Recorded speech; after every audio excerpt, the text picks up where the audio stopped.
Start करें। चलो दोस्तों, अल्लाह का नाम लेके स्टार्ट करते हैं आज के सेशन को।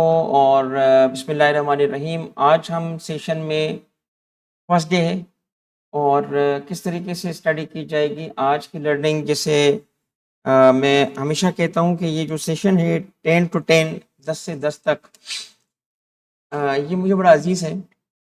अ, इसलिए अजीज़ है कि बहुत सारे बच्चे मुझे वापस आके बता रहे होते हैं कि सर ये सेशन था, और जो आखिरी रात पे आप हमारे साथ जाग रहे होते हैं पूरी रात सुबह तक, तो मेरा पेपर इसकी वजह से पास हो गया। तो वो जो जब मैसेज आता है ना, तो जो सारी थकन होती है वो दूर हो जाती है और वो खुशी का लम्हा होता है। तो अब आप लोग सिट बैक, रिलैक्स, और मुझे जो है अब कम से कम अभी से लेके और अगले दिन तक यानी कल तक कम से कम भी 20 घंटे तक कंटिन्यूअसली बोलना है। क्योंकि ये ऑब्वियसली सेशन उस वक्त आपका पर्पस सर्व करेगा जब मैं अल्हम्दुलिल्लाह इस टाइम को अच्छा यूज़ करूँगा। तो आपका टाइम ज़ाया ना हो, आपका एक-एक लम्हा इम्पोर्टेंट है इस वक्त। तो अगर आप खुद रिवीजन करने के बजाय मेरे पास आए हैं, तो इस रिवीजन को इफ़ेक्टिव बनाने के लिए ज़रूरी है कि अब मैं बिस्मिल्लाह करके और सेशन को स्टार्ट करूँ, और ऐसा स्टार्ट करूँ कि आपका टाइम ज़ाया ना हो। ठीक है? इंशाल्लाह। तो अब इसका तरीक़ेकार क्या है? ऑब्वियसली ये कोई पहली दफ़ा नहीं है कि ये मैं सेशन कर रहा हूँ। आपको ये बात मैं बताना चाहूँगा कि सीए में जो सॉर्ट ऑफ वर्कशॉप्स होती हैं, पहली दफ़ा फर्स्ट एवर वर्कशॉप जो थी वो मैंने की थी, और उसके बाद ट्रेंड बढ़ गया।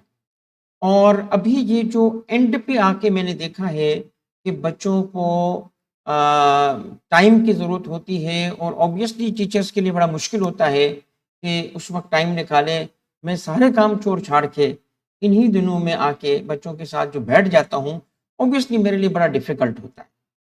पूरे 10 से 10 का मतलब है 12 घंटे एक दिन, दूसरा दिन, ये जो 2 दिन बच्चे को दे रहा होता हूँ एंड पे आके, और प्लस वो आखिरी जो रात होती है, वो पूरी की पूरी रात सुबह 7 बजे तक या 6 बजे तक, जब तक बच्चे की क्वेरीज़ आती हैं, मैं उनके साथ व्हाट्सएप पे लिंक पे होता हूँ। तो ये चीज़ें आसान नहीं है करना, मुश्किल है, मगर इसका फ़ायदा बहुत है उन बच्चों के लिए जो बच्चे भूल गए हैं, उन बच्चों के लिए जिन्होंने नहीं पढ़ा था, या इवन उन बच्चों के लिए कि जिनको एक अच्छी इफ़ेक्टिव रिवीजन चाहिए। इसको इफ़ेक्टिव बनाने के लिए जो मेरा तजुर्बा है उसको मैंने इस्तेमाल किया है, और ऑब्वियसली जो बंदा काम करता है वो सीखता है। तो मैं इस दफ़ा इसमें एक चेंज कर रहा हूँ। चीज़ ये है कि रिवीजन को मैं इस तरह करूँगा कि एक टॉपिक थ्योरी का कवर करूँगा, दूसरा टॉपिक प्रैक्टिकल का करूँगा। यानी लास्ट टाइम जिस तरीके से मैंने किया था कि मैंने दोनों चीज़ें अलग-अलग करके की थी, जैसे प्रैक्टिकल कवर करवाया, फिर थ्योरी कवर करवाई, तो अलग-अलग किया था। तो इसीलिए हर बच्चे का अलग-अलग मसला होता है। तो कुछ बच्चों को प्रैक्टिकल में प्रॉब्लम है, कुछ को थ्योरी में प्रॉब्लम है, और ऑब्वियसली कंटेंट जो होता है कभी किसी का ज़्यादा, कभी किसी का कम। तो इसीलिए आज हम क्या करेंगे, एक टॉपिक थ्योरी का उठाएँगे, एक टॉपिक प्रैक्टिकल का उठाएँगे, फिर थ्योरी, फिर प्रैक्टिकल, फिर थ्योरी, फिर प्रैक्टिकल, इस तरीके से हम जाएँगे, ठीक है? ऑनलाइन बेटा सारी चीज़ें क्लियर है, स्टार्ट कर सकता हूँ भाई?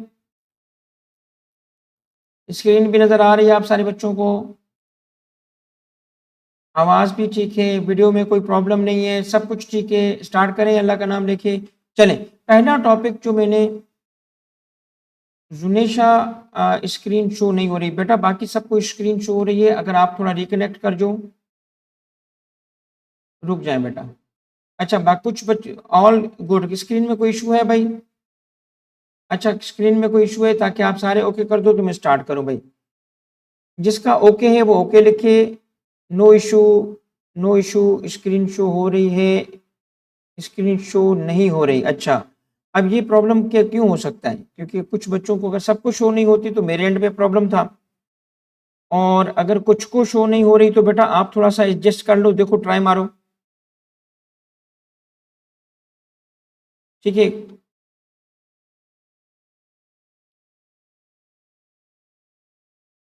आप बेटा रिकनेक्ट करके देखो, मैं अभी स्टार्ट नहीं करूँगा जब तक आपका प्रॉब्लम नहीं हल हो जाए।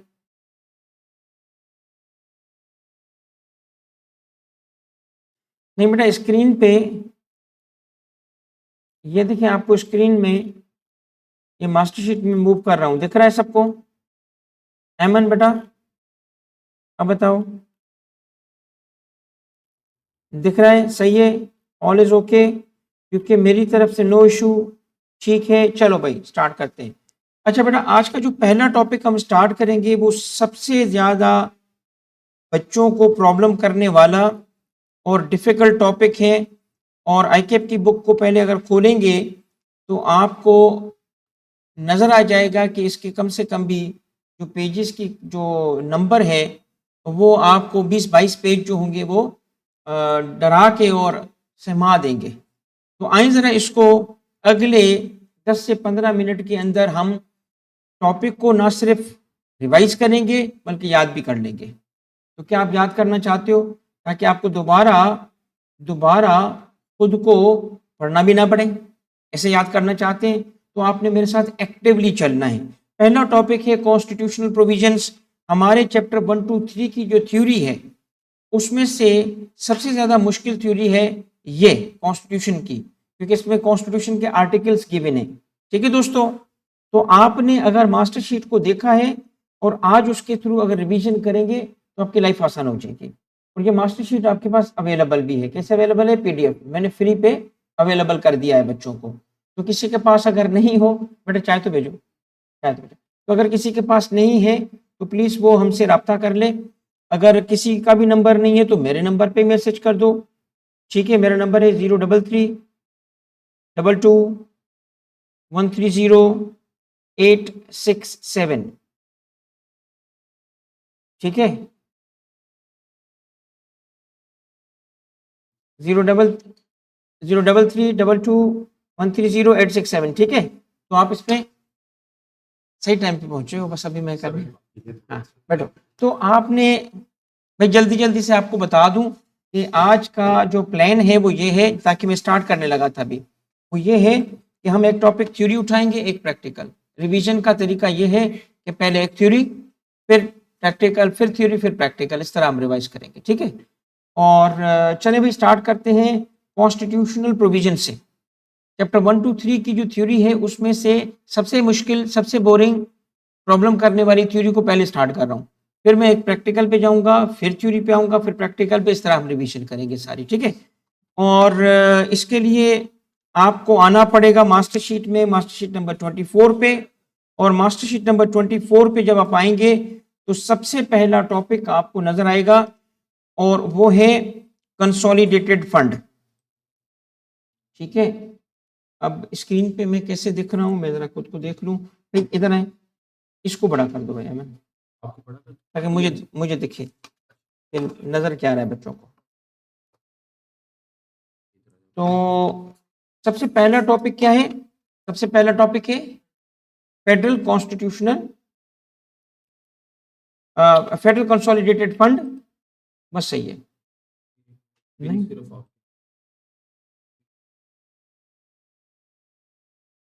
चलो बच्चों, तो आपके पास ये जो टॉपिक आ रहा है बेटा, इस टॉपिक को जरा आपने करना क्या है, मास्टर शीट के थ्रू रिवाइज करना है, किसी और मटेरियल के थ्रू नहीं करेंगे, वरना आपको प्रॉब्लम हो जाएगा। इजीली, आसानी से समझ आ जाएगा, याद हो जाएगा। मास्टर शीट सबके पास अवेलेबल है, नहीं है तो मुझे मैसेज कर दे, मैंने नंबर अभी आपको बताया था।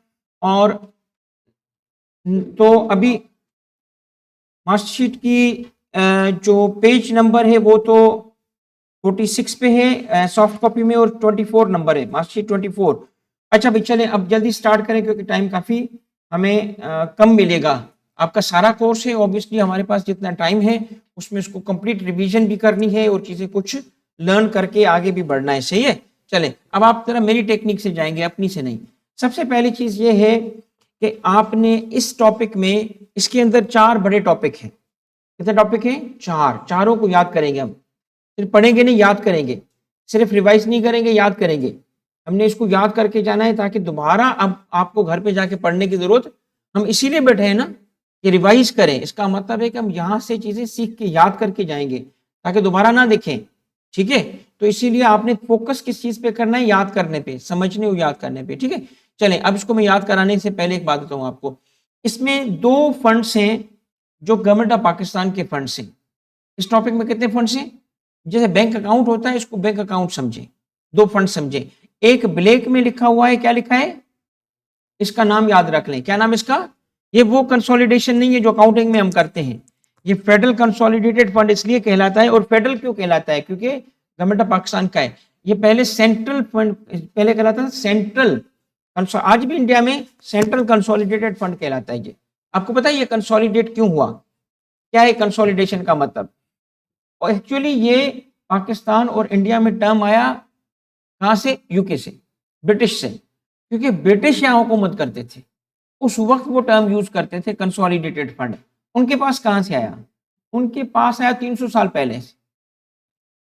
300 साल पहले क्या हुआ था, 300 साल पहले ये हुआ था कि किंग जो था उसकी पावर कम होती जा रही थी, क्योंकि डेमोक्रेसी आती जा रही थी, लोगों की पावर बढ़ती जा रही थी। तो किंग को कहा गया कि अब आप हिसाब किताब भी दोगे कि पैसे कहाँ खर्च हो रहे हैं। तो किंग जो था वो बड़ा चालाक था, उसने एक अकाउंट रखने के बजाय 3 अकाउंट रख दिए, एक पब्लिक और 2 सीक्रेट। तो सरकारी पैसे जो था ना वो जैसे उड़ाना था उड़ाता था, वो अकाउंट्स पकड़े गए। तो फिर क्या करना पड़ा उनको, कंसोलिडेट, सिंगल अकाउंट बनाना पड़ा। वहां से वो नाम जो पड़ा ना आज तक चल रहे हैं, ठीक है। तो ये वो कंसोलिडेशन कोई ना समझे अकाउंटिंग वाली, सही है। तो क्या हुआ, पहला नाम आपने क्या याद रखा, फेडरल कंसोलिडेटेड फंड, याद हो गया ना, ओके। फिर एक और आप रख लो जहन में कि दो अकाउंट है, दूसरा कौन सा है, फेडरेशन का, वही फेडरल लफ्ज एंड पे हो गया, मगर इसमें नाम क्या हो गया, public account of, G 2 account नाम याद रखने पहले हमने, पहला क्या था, फेडरल कंसोलिडेटेड फंड, अब फेडरल एंड पे चला जाएगा, public account of the federation, हो गया याद। अच्छा, अब आप देखेंगे कि इन अकाउंट्स में से जो पहला अकाउंट है उसमें बड़ी तफसील है, सेकंड पे कुछ भी नहीं है। इसका मतलब बेसिकली जब आप पहला अकाउंट पढ़ोगे ना तो इसमें आपको कुछ भी नहीं पढ़ना पड़ेगा, इसका मतलब फोकस आपका सारा किस पे होगा, बस, ओके हो गई बात। अच्छा, अब ये वो यूं समझें कि गवर्नमेंट का ये बैंक अकाउंट है, तो बैंक अकाउंट में पैसे आते भी हैं और जाते भी हैं। तो याद क्या रखना है हमने, 3 सोर्सेस से पैसे आएंगे, कितने सोर्सेस से पैसे आएंगे, 3 सोर्सेस से पैसे आएंगे, और गिनो 5 सोर्सेस, 5 जगह पे खर्च होंगे, 3 जगह से पैसे आएंगे और 5 जगह वो पैसे खर्च होंगे, ओके, समझ आ रहा है ना। अब याद भी हो जाएगा लॉजिकली, आपका माइंड उसको एक्सेप्ट करना शुरू कर देगा और चीजें याद हो जाएंगी आपको, ठीक है। तो 3 सोर्सेस से पैसे आएंगे और 5 जगह खर्च होंगे। तीन सोर्सेस क्या है, रुके जरा पहले इसको छोड़ दें, सुने। देखिए, हम आम तौर पे भी अगर अपना अकाउंट भी ले लें तो पैसे कहां से आते हैं, 2 सोर्सेस से, या तो इनकम होगी ना, या फिर लोन, यही तो 2 सोर्सेस हैं भाई। पैसे आएंगे कहां से, अब आपने कमाया, इनकम, भाई सारी चीजें छोड़ जाओ, बड़ी इंपॉर्टेंट बात है, याद भी करना है, तूने पेपर देने, इधर आ जा, मुझे छोड़ दो, बाकी चीजों को मत ही पाओ, अब तुम जरा अपनी लर्निंग पे फोकस करो। तो भाई सबसे इंपॉर्टेंट चीज क्या है, कितने सोर्स से पैसे आएंगे, 3 सोर्सेस से। टाइम जल्दी बचा, ये देखो बैंक अकाउंट समझो, और 3 सोर्स से पैसे आ रहे हैं उसमें, और 5 जगह खर्च हो रहे हैं, यहां से आगे ले रखे जा रहा हूं, ठीक है। 3 सोर्सेस गवर्नमेंट के कौन से, जो हमारे होते हैं, कौन से हमारे सोर्सेस होते हैं, इनकम या लोन, ओके। चलो एक मुझे बात बताओ, आपने किसी को लोन लिया, वापस लोगे, वो भी तो सोर्स है, वहां से भी तो पैसे आएंगे ना। कहां कहां से पैसे आए बताओ, इनकम से, लोन लेने से, और लोन वापस लेने से, यही तो लिखा है, पढ़ो भाई। गवर्नमेंट की इनकम क्या कहलाती है, ऑनलाइन वालों समझ आ गया, ऑल इनकम को कहते हैं रेवेन्यूज। दोस्तों, गवर्नमेंट के लिए रेवेन्यूज टैक्सेस होते हैं, गवर्नमेंट का रेवेन्यू टैक्स से आता है। Even government goods and services के भी पैसे चार्ज करती है, तो उसके पैसे भी आ सकते हैं। तो गवर्नमेंट का ऑल रेवेन्यू का मतलब क्या है, tax revenue, non tax revenue, all revenue, सही है। तो ऑल रेवेन्यू कौन सा, जो गवर्नमेंट का होगा। फिर गवर्नमेंट ने क्या किया, लोन रेज्ड। अब 2 लफ्ज यहां याद किया आपने, क्या, ऑल रेवेन्यू, दूसरा यहां 2 लफ्ज याद किए, क्या, लोन रेज्ड। लोन रेज का क्या मतलब है, जो गवर्नमेंट ने लोन लिया, ओके और फिर ये देखें repayment, all monies receive by federal government in repayment of loan. याद हो गया? आए जरा देखते हैं, गवर्नमेंट के फंड का नाम बताओ। Federal consolidated fund. कितने सोर्स से पैसे आते हैं? कौन से? ना ना ना ना ना, अब से अब लफ्ज ये चाहिए मुझे, all revenues, loan raised, repayment of loan. बाकी तो अंग्रेजी है ना, जुमला लिखोगे ना, ठीक है। नंबर 1 क्या लिखोगे? All revenue of the federal government, ठीक है, is received in federal consolidated fund. Number 2 क्या? Loan raised by the government, federal government from what ever sources is also credited in the federal consolidated fund. और तीसरा क्या लिखोगे? लिखोगे when the government has given loan it receives back that loan, hence the repayment of loan is also credited. ये अंग्रेजी है भाई, इतना तो सबको लिखना आता है, तो कीवर्ड्स याद कर लो। ठीक हो क्या भाई? ऑनलाइन वालों याद हो चुका है आपको? फिर कितनी जगह खर्च होंगे भाई? ये ज्यादा लग रहा है, छोड़ दो, उसको नहीं देखना, डर लगेगा, मुझे ही देखते रहो बस, ठीक है, डर खत्म हो जाएगा। अच्छा जी चले, इसको छोड़ दें, नहीं पढ़ेंगे, एक कहानी समझते हैं। अक्सर आप देखते हैं सियासत पे, टीवी पे जो शोज चलते हैं, लड़ाइयाँ चलती हैं, फॉर्म 47, फॉर्म 49, पता नहीं क्या क्या लड़ाइयाँ चल रही होती है ऐसे ना। तो आपने कभी सोचा इलेक्शन कौन कराता है? Election commission. Yes, election commission कराता है ना। ऑनलाइन वालों बताओ, इलेक्शन कमीशन का हेड कौन है? चीफ क्यों बोला तुमने? चीफ क्यों बोला? चीफ बोलो, चीफ। क्या गलत अंग्रेजी, तुझे अंग्रेजी भी नहीं आती यार, गलत बोल रहा है। हाँ, चीफ इलेक्शन कमिश्नर बोलते हैं बेटा। ओके, तो चीफ इलेक्शन कमिश्नर जो है वो इलेक्शन कराता है। हाँ, तो अब आपने समझना क्या है, एक इदारा एक बंदा, चीफ इलेक्शन कमिश्नर बंदा और इलेक्शन कमीशन इदारा। ओके, इस तरह फर्क करते रहना है। ओके, अच्छा जी, इलेक्शन हो गया, कौन इलेक्ट होते हैं? Lower house. लोअर हाउस क्या कहलाता है हमारा? National assembly. इसमें भी फर्क करते हैं। नेशनल असेंबली में आपको मैं थोड़ा समझाऊंगा। इस्लामाबाद में जो कॉन्स्टिट्यूशन एवेन्यू है उसमें आप देखते हैं ना कि जी ये नेशनल असेंबली की बिल्डिंग है, तो पीछे उस नेशनल असेंबली का जब काम होता है, यानी सेशन चलता है, तो नेशनल असेंबली के कौन से इंप्लॉइज होंगे जो काम करेंगे वहां पे? सिक्योरिटी पे होंगे और बहुत सारे उसके डिपार्टमेंट्स हैं। आमतौर पे जो लोग नहीं जानते उनको मैं बताऊं, हंड्रेड्स में होंगे, हंड्रेड्स में पीछे एम्प्लॉइज होंगे। सीनियर ग्रेड 0 से, जीरो जीरो का मतलब 1 से लेके और 22 ग्रेड तक वहां पे लोग होते हैं जो जॉब करते हैं। ये कहलाता है सेक्रेटेरिएट। क्या कहलाता है? सेक्रेटेरिएट। आज अगर सेशन नहीं चल रहा, ये लोग फिर भी आते हैं, दिन में मौजूद होते हैं वहां पे। इसका मतलब वहां पे भी लोग एम्प्लॉयमेंट करते हैं। उन लोगों को मिला के क्या कहेंगे? सेक्रेटेरिएट। वही इदारा और हेड, इदारा और हेड। नेशनल असेंबली का काम चल पाए इसीलिए वहां पे लोग रखे गए हैं, सेक्रेटेरिएट है वहां पे। ओके, तो वो किसके अंडर आते हैं? नेशनल असेंबली का कौन होगा जिसके अंडर आते होंगे ना? स्पीकर। जो स्पीकर होता है ना भाई, वो उसका हेड होता है। Administratively he is the head, he is the boss. और कभी कभी अगर स्पीकर ना हो तो उसका नंबर 2 कौन होता है?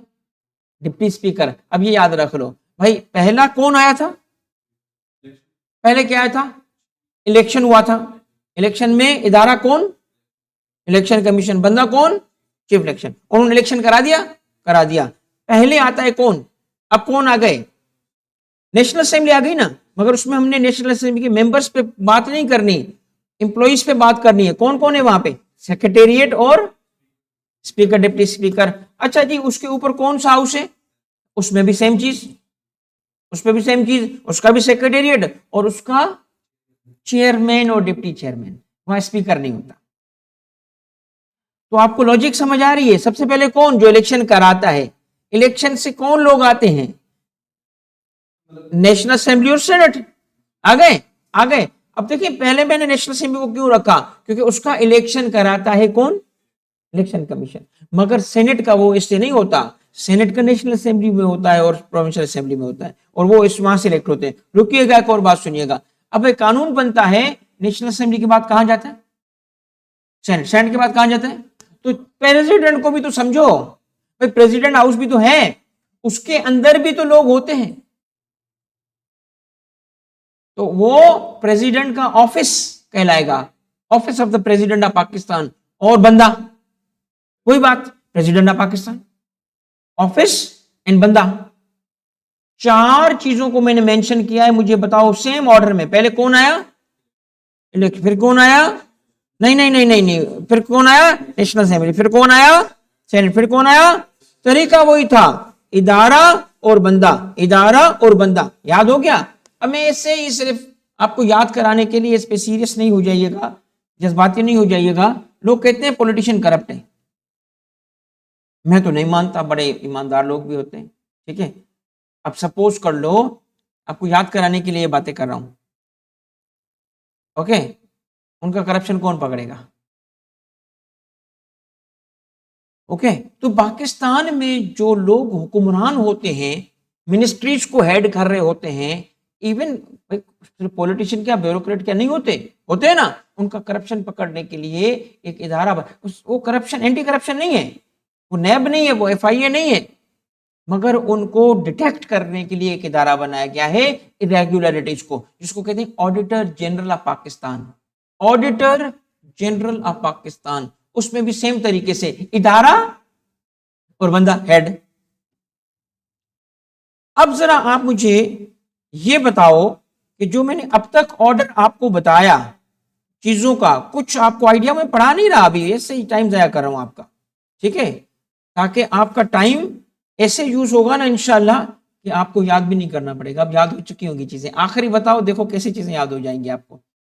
और बेटा ये वो चीज है ना, ये वो टॉपिक है जो बच्चों को, यकीन करो, पढ़ के तो उनको तबीयत खराब हो जाती है कि ये कैसे याद होगा, इसीलिए ये चीजें मैंने कनेक्ट करके आपको याद कराएंगे। चलें भाई, अब आप जरा मुझे बताते जाएं, वन नोट पे क्यों करूं, कहाँ है वन नोट?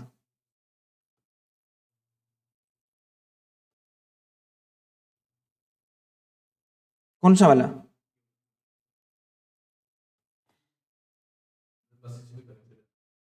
वही ना, साइन इन करवा रहे हैं। अच्छा दोस्तों देखो, चलो नोट करेंगे ना, आप बेटा नोट करते जाओ ना। अच्छा देखिए, सबसे पहले तो आप ये जरा देखो कि मैंने अभी अभी आपको क्या ऑर्डर बताया था, पहले किसका बताया था, बताइएगा जरा, ऑनलाइन बेटा बताएं, सबसे पहले कौन? नहीं, इलेक्शन कमीशन। तो आपके पास आया कौन? Election commission. दिख रहा है बेटा ऑनलाइन? यस। अच्छा जी, इसके थ्रू कौन आता है? National assembly. उसके बाद कौन आता है? सेनेट। और उसके ऊपर कौन होता है? अच्छा जी, इनमें इरेगुलरिटीज को डिटेक्ट करने वाला कौन? Auditor general of Pakistan. मगर सपोज कर लो ऑडिटर जनरल ऑफ पाकिस्तान ने गलत केस बनाने की कोशिश की, तो इनको बचने के लिए किसका सहारा हासिल होगा? कोर्ट्स का। इंसाफ देने के लिए, प्रोटेक्शन देने के लिए कौन है? कोर्ट। कोर्ट्स कौन से? तो आपके लिए, चूंकि मैं आपको, हम इस्लामाबाद की बात कर रहे हैं, वैसे तो सारे मुल्क पे अप्लाई करता है, बट कोर्ट कौन सा? कोर्ट जी फेडरल कोर्ट, फेडरल कोर्ट्स। कौन से कोर्ट्स? Federal courts. तो फेडरल कोर्ट्स कौन से हैं दोस्तों? इस्लामाबाद। अब फेडरल कोर्ट्स में आता है इस्लामाबाद हाई कोर्ट। तो कोर्ट की लिखने की बजाय मैं लिख रहा हूं फेडरल, चूंकि सब फेडरल ही चल रहा है ना, तो फेडरल कोर्ट्स। तो फेडरल कोर्ट्स में आता है इस्लामाबाद हाई कोर्ट आ जाता है, ठीक है। और एक है supreme court, supreme court of Pakistan, ठीक है, सही हो गया। अच्छा दोस्तों, अब जरा थोड़ा सा ना मुझे ये देख के बताएं कि अगर मैं नंबर लगाऊं तो टोटल कितने नंबर है? नंबर 1 आपने बताना क्या क्या है मुझे। अब आपने मुझे दो फर्क बताने, इदारा और बंदा। इसमें इदारा इलेक्शन कमीशन, बंदा बताएं। इदारा, इदारा सेक्रेटेरिएट, नेशनल असेंबली का सेक्रेटेरिएट। बंदा स्पीकर, डिप्टी स्पीकर। बताएं, इदारा सेक्रेटेरिएट सेनेट का, और बंदा स्पीकर और डिप्टी स्पीकर। पक्का? सही है। ये याद रखिएगा, वो जल्दबाजी में। हाँ बेटा बिल्कुल सही है, ये मैंने आपको जागने के लिए ऐसी किसके हम काम करता रहता हूँ। और आखिर में कोई president, office of the president, और ओके, और नंबर 5 क्या है? Office of the auditor general और बंदा हेड। और इधर कौन होगा अब बताओ? Federal courts. ओ कोर्ट्स का खर्चा, कोर्ट्स और जजेस। इधर क्या होगा? कोर्ट्स और जजेस। ठीक है, तो नंबर 6, क्या आपको ये चीजें याद हो चुकी हैं? आप मुझे ये याद करें, कहानी है ना यार, इसमें था क्या याद करने का? कुछ नहीं था ना। तो आए जरा मजा लेते हैं जी, आपका टॉपिक हो चुका है, आपको चीजें याद आ जाएंगी। कैसे आएंगी? पहला वाला ये, हाँ जी। अब देखें सबसे पहले जो बॉक्स में, अब आप जरा वापस जाएं और ये देखें कि हमने कहा क्या, पढ़ क्या रहे हैं हम? फेडरल कंसोलिडेटेड फंड पढ़ रहे हैं। कितने पैसे, कितने सोर्स से आएंगे, कितनी जगह खर्च होंगे, पढ़ चुके हो, 5 भी याद हो जाएंगे अब आपको। सबसे मुश्किल चीज चूंकि अब आसान हो गई है। पहले बॉक्स में बताया ये इसने, पहले बॉक्स में बताया है उसने कि इस फंड से, किस फंड से? फेडरल कंसोलिडेटेड फंड से पैसे खर्च करोगे, कहां, क्या दोगे? रेम्यूनरेशंस दोगे, सैलरीज दोगे, खर्चा दोगे, रेम्यूनरेशंस। ये देखो क्या है, सिर्फ रेम्यूनरेशन बोल रहा है। किसकी रेम्यूनरेशन है भाई? सबकी सबकी नहीं, हेड की नहीं लिखा। इसमें प्रेसिडेंट भी है, सबर सबर सबर, प्रेसिडेंट भी है, साथ में उसका ऑफिस भी है। ये पहली एंट्री में दोनों लिखे हैं बस, मगर उसके बाद सारे बाकी 6 में से 1 का ऑफिस भी कवर किया बॉक्स 1 में, और बाकी 5 के हेड्स को कवर किया। जजेस को कवर किया, चीफ इलेक्शन कमिश्नर आ गया, स्पीकर डिप्टी स्पीकर आ गया, और स्पीकर और चेयरमैन डिप्टी चेयरमैन आ गया, ऑडिटर जनरल आ गया। इसका मतलब बॉक्स 1 में कौन आए? 5 के हेड्स और 1 के ऑफिस के साथ आ गया। तो कितने ऑफिस रह गए? 5, वो अगले बॉक्स में हो गया। एडमिनिस्ट्रेटिव एक्सपेंस इंक्लूडिंग रेम्यूनरेशन, किसका? उन लोगों के जिसको पहले जिक्र कर चुका है, उनके ऑफिस का। किसका ऑफिस? ये देखें, ऑफिसेस एंड सर्वेंट्स ऑफ किसके? Courts, chief election commissioner, secretariat senate और नेशनल असेंबली की, और ऑडिटर जनरल। बताओ भाई, हो गए दोनों बॉक्स? बस हो गया तो टॉपिक हो गया, क्योंकि आगे तो कुछ भी नहीं है। पक्का सवाल, एमसीक्यू के लिए भी बड़ा इंपॉर्टेंट। कॉन्स्टिट्यूशन ऑफ पाकिस्तान याद रख लो, एक इतना मुश्किल टॉपिक है ना, मुश्किल, कि जब उसने पेपर को मुश्किल करना चाहा तो चैप्टर 1, 2, 3 में से यहां से सवाल पूछे, और बड़े अरसे से नहीं पूछ रहा, तो चांस इसके बनते हैं हमेशा। ठीक है, तो बताओ क्या क्या था सोर्स? सोर्स बोला 3 सोर्स, शाबाश। 3 सोर्स क्या थे? All revenues, loan raised, repayment of. कितनी जगह खर्च होगा? 5। पहला कौन सा था? 5 हेड और छठा हेड प्लस ऑफिस। और याद करने के लिए ये ऑर्डर नहीं, मेरा ऑर्डर रखो। पहला कौन था उसमें? इलेक्शन कमीशन, तो इलेक्शन कमिश्नर आ गया इधर, और स्पीकर डिप्टी स्पीकर आ गया यहां पे, और चेयरमैन डिप्टी चेयरमैन आ गया यहां पे, और प्रेसिडेंट और उसका ऑफिस आ गया यहां पे, और ऑडिटर जनरल आ गया, और जजेस आ गए। अगले बॉक्स में क्या गया? अगले बॉक्स में एडमिनिस्ट्रेटिव एक्सपेंस और रेम्यूनरेशन गया। 5 है जो थे उनके ऑफिस का। तो पहला कौन आया? इलेक्शन कमीशन के खर्चा आ गया, और फिर क्या आया? सेक्रेटेरिएट, नेशनल असेंबली और सेनेट की आ गई। प्रेसिडेंट यहां नहीं, वो पहले आ चुका है। फिर ऑडिटर जनरल के ऑफिस का खर्चा, और फिर कोर्ट्स के खर्चे। हो गया यार? ऑनलाइन वाले कोई एक भी है जिसको याद ना आया हो गया? नेक्स्ट, अब कहता है जो लोन आपने लिया था, आपने जो लिया था वो पे भी तो करोगे ना, यहां से पे करोगे, ये भी यहां से जाएगा पैसे, इससे पैसे जाएंगे, लोन लिया तो पे भी तो करोगे ना। तो कहता है जो डेट है, ऑल डेट चार्जेस, तो ये भी आपको यहां से देना है। मगर फिर अब यहां पे ना चूंकि जो लैंग्वेज यूज की गई है उसमें कहा गया है कि ना सिर्फ लोन वापस होगा, लोन से रिलेटेड सारी चीजें वापस हो सकती हैं, यानी कि इंटरेस्ट, प्रिंसिपल अमाउंट, और इवन उसके लिए कोई आपने कंसल्टेंसी चार्जेस दी थी, लोन रेज करने के लिए अगर कोई खर्चा हुआ था, कोई एक्सपर्ट हायर करना पड़ा था, कंसल्टेंट हायर करना पड़ा था, उसके लिए भी ये पैसे जाएंगे। तो सिंपल अल्फाज में याद करेंगे तो क्या कहेंगे, repayment of loan and related charges. कौन सी चार्जेस, इंटरेस्ट। अब इसके लिए नाम कुछ भी इस्तेमाल हो सकते हैं, बात यही है, debt charges which federal government is liable including sinking fund charges, the repayment of और एमोटाइजेशन। एमोटाइजेशन कहते हैं यहाँ पे थोड़ा थोड़ा करके पे होने को, ये वो एमोटाइजेशन नहीं अकाउंटिंग वाली। And any other expenditure in connection with raising of the loan and the services redemption of the loan on the security of. ये रिडेम्पशन क्या है, रिडेम्पशन का मतलब है कि सिक्योरिटी बॉन्ड्स गवर्नमेंट ने इशू किए थे, उसको वो रिडीम कर रहा है, बंदा पैसे दे रहा है, यहां से उसको भी तो इंटरेस्ट ही जाता है। सादा वे में तीन लफ्ज जो मैंने बोले वो काफी थे, repayment of loan and related charges. Related charges में क्या आएगा, इंटरेस्ट भी आ जाएगा और चार्जेस भी होंगे। ठीक हो गया भाई। अच्छा, इसके बाद है अगर हुकूमत पाकिस्तान के खिलाफ कोई फैसला आ जाए और as a result of that court फैसले के वजह से हुकूमत को पैसे देने पड़े लिटिगेंट को, वो भी यहां से जाएंगे। हुकूमत ने मिसाल देते हैं, इस्लामाबाद की एग्जाम्पल देते हैं, केडीए है, लाहौर की मिसाल देते हैं, एलडीए है, मगर वो एग्जाम्पल चूंकि हमें फेडरल की देनी है, फेडरल कंसोलिडेटेड फंड है, तो इस्लामाबाद वाली बेटर एग्जाम्पल है। केडीए ने एक बिल्डिंग गिरा दी, उसने केस फाइल कर दिया, जीत गया,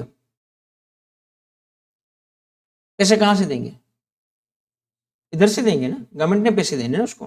तो वो all sums required to satisfy judgement, satisfy judgement, decree और award against Pakistan by any court, यानी सम्स अमाउंट जो किसी कोर्ट के डिसीजन के नतीजे में गवर्नमेंट पे करना लाजमी बन गया, गवर्नमेंट यहां से पे करेगी। और आखिर में क्या है, हर वो अमाउंट जो कोई एक्ट ऑफ पार्लियामेंट कहे कि इसको इस फंड से निकाल के खर्च करो, तो वो भी यहां से पे निकाल के खर्च हो सकता है, यानी एक्ट के थ्रू पैसे निकालना, इस एक्ट के थ्रू पैसे खर्च करना। अब मुझे जरा आप सिट बैक और याद करके बताएं कि ये 5 कौन सी जगह थी जहां पैसे खर्च हुए। 3 तो आपको पक्के हो गए थे, 5 जगह कौन सी थी, पहली कौन सी थी, 5 हेड्स थे और 1 हेड और ऑफिस था, ठीक है।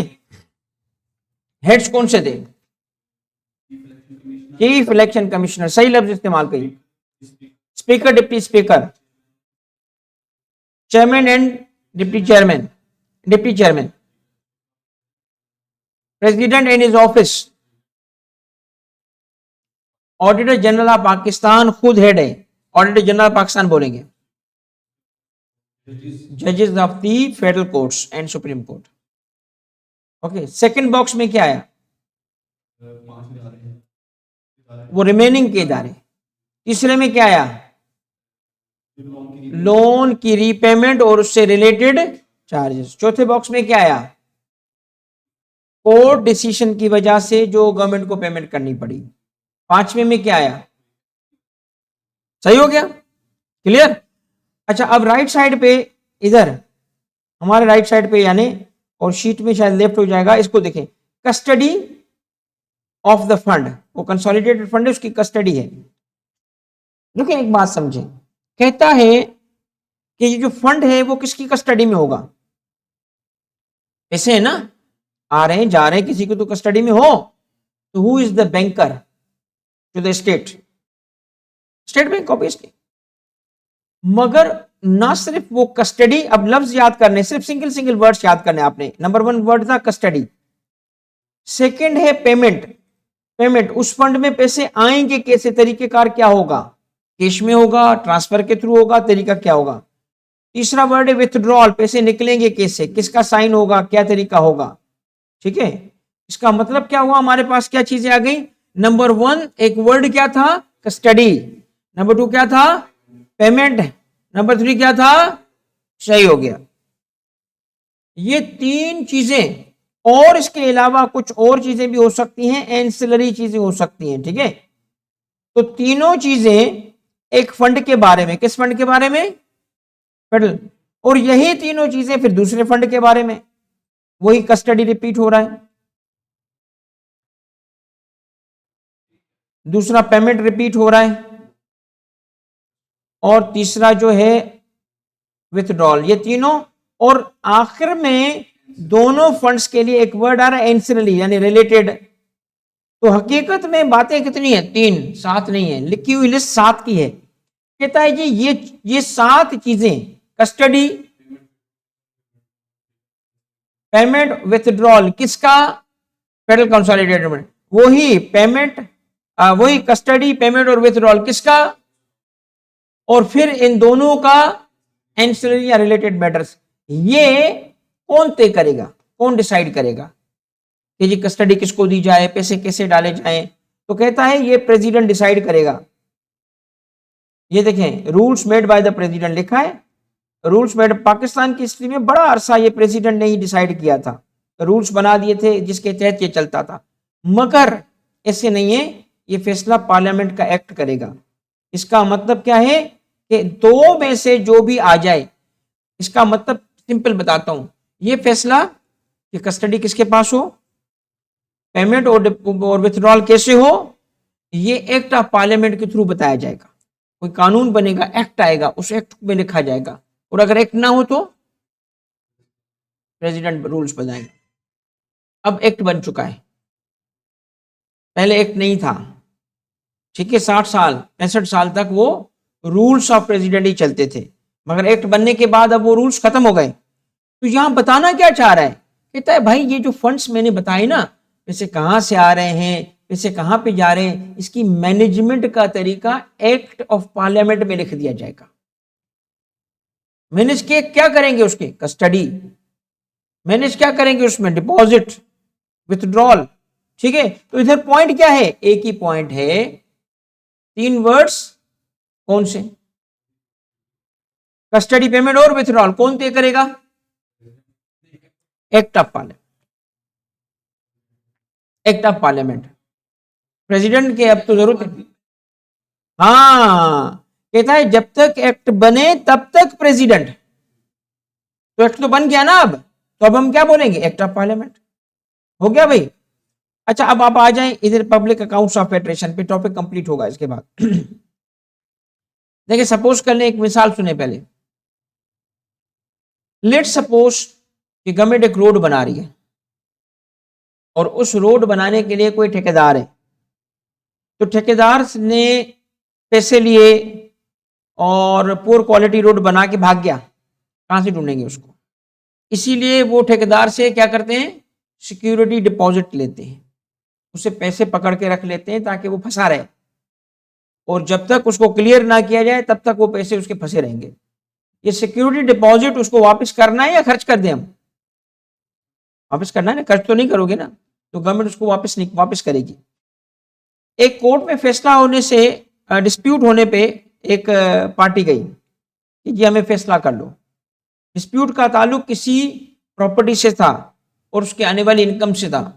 कोर्ट ने कहा भाई जब तक हम फैसला करें ये पैसे हमारे पास जमा होंगे, ठीक है। तो ये जो पैसे जब जमा होंगे तो क्या ये पैसे खर्च कर दें या वापस होंगे? वापस होंगे। कब वापस होंगे? फैसला। तो ऐसे पैसे जो पार्किंग के लिए रखे जाते हैं, थोड़े वक्त के लिए रखे जाते हैं, वो फेडरल कंसोलिडेटेड फंड में नहीं आएंगे, उसके लिए दूसरा फंड बनाया गया, ये पब्लिक अकाउंट ऑफ फेडरेशन। आइए जरा देखते हैं इस पे कौन से पैसे जाते हैं। इसमें सारे पैसे जाएंगे, ऑल मनीज जो ऊपर नहीं थी, एक्सेप्ट ऊपर वाली, ऑल अदर मनीज इसलिए बोला है, तो मैं इसको याद कराने के लिए बोलूंगा अदर मनीज। तो गवर्नमेंट अदर मनीज कौन सी लेगी? जो ऊपर 3 थी उसके अलावा, जो रेवेन्यू ना हो, इस अकाउंट पे आने के लिए रेवेन्यू नहीं होगा, रेवेन्यू ना हो, लोन ना हो, रीपेमेंट ऑफ लोन ना हो, कोई भी पैसे, तो यही रह जाता है ना सिक्योरिटी डिपॉजिट या अदर लायबिलिटीज। ओके। और कोर्ट्स, ये देखें, ये है सुप्रीम कोर्ट और federal courts. All monies, other monies, other लिखा है, अदर, इसका मतलब वो पैसे यहां नहीं आ सकते। कौन से पैसे? जो ऊपर 3 गए थे वो नहीं आ सकते, वो किसके पास जमा होंगे? सुप्रीम कोर्ट के पास जमा होंगे, तभी इस अकाउंट में जाएंगे। तो सुप्रीम कोर्ट जो पैसे लेगी वो क्यों होगा? क्या खर्च करने के लिए या वापस करने के लिए? वो यहां आ गया। और फेडरल कोर्ट्स, ये रुके रुके रुके रुके, फेडरल कोर्ट्स पहले लिख दें बाद में लिख दें। इसका मतलब है सुप्रीम कोर्ट और फेडरल कोर्ट्स जो मनीज, अदर मनीज रिसीव करेंगे वो भी यहां जाएगा। हकीकत में ये तीन ही 2 पॉइंट्स हैं, गवर्नमेंट के अदर मनीज और कोर्ट्स के अदर मनीज। कोर्ट्स कौन सी? फेडरल, अभी प्रोविंस की हम बात नहीं कर रहे। अब नीचे इसके खर्च करने की जगह बताई नहीं गई कि खर्च हो ही नहीं सकता। आपका पहला टॉपिक कंप्लीट हो गया। मैं आपको हर टॉपिक के बाद थोड़ा सा 1 आध मिनट दूंगा ताकि आप उसको एब्जॉर्ब कर सको। आपके 2 मिनट अब स्टार्ट हो रहे हैं इसके। जिसके पास मास्टर शीट है अपनी खोले और मुझे ओके करे तो मैं आगे जाऊंगा। 2 मिनट आपको मिल रहे हैं बेटा। आपके पास है पीडीएफ है ऑनलाइन? बेटा 2 मिनट में जल्दी रिवाइज कर लो भाई। अभी से भाई ओके ओके और थम्स अप आ रहा है क्योंकि याद हो चुका है आप सबको। कंफर्म करो भाई।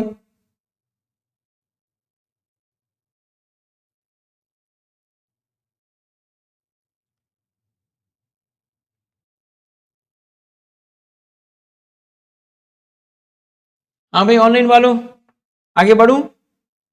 2 मिनट जल्दी जल्दी आप इसको देख लो जरा।